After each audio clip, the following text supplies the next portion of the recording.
The lead at 4, the Murdaugh murder trial enters its 4th week with more forensics details about blood and guns the night of the killings and how Alec, Maggie, and Paul were all connected. But there is a big story brewing today. You will only hear on News 3. WSAV's Andrew Davis is joining us now live from the courthouse in Colleton County with the latest.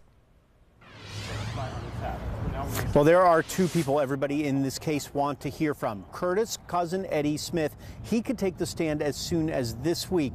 And I have learned exclusively from a source that Alec Murdaugh is planning to take the stand himself in his own defense next. It was a source close to his legal team that told me officially that he wants to and is now on the schedule to testify on the stand. We've heard from Alec several times during this trial, but each time it's been on video, either from the night of the murder or in interviews the days after.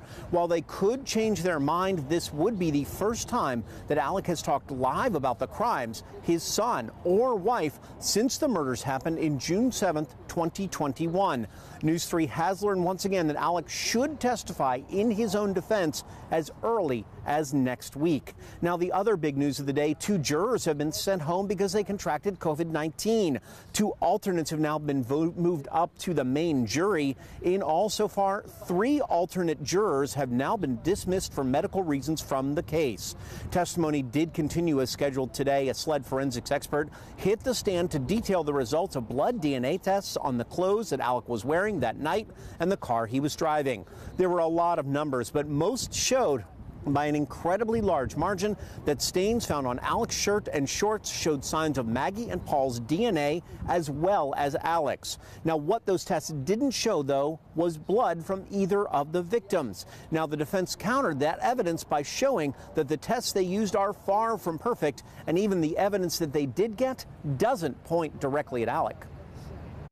Was there DNA from an unrelated male under her fingernails? Yes, one of the alleles indicates a male contributor. Were Paul and Alec Murdaugh excluded as contributors? Yes. So male DNA under her fingernails, not from Paul, not from Alec Murdaugh. Now, Paul's blood was found on the steering wheel of the Suburban that Alec was driving while he was at Moselle. As for the jurors, attorneys from both sides did bring up the possibility of a delay in this case for as long as 5 days, but they're really just afraid that it could be a mistrial. But Judge Newman denied that and said he wants this continued. There will be a doctor that will come in and test them again on Wednesday. But the big news is, as early as next week, we're understanding the defense plans to call Alec Murdaugh to the stand to fight for his own life in his murder case. Andrew Davis, WSAV News 3 in Walterboro. Back to you. Andrew, thank you. The court also released body camera footage from the scene that has not been seen before except in court. So we have that, as well as all the updates on this case, a live blog and a link to live stream every day in court at WSAV.com/Murdaugh.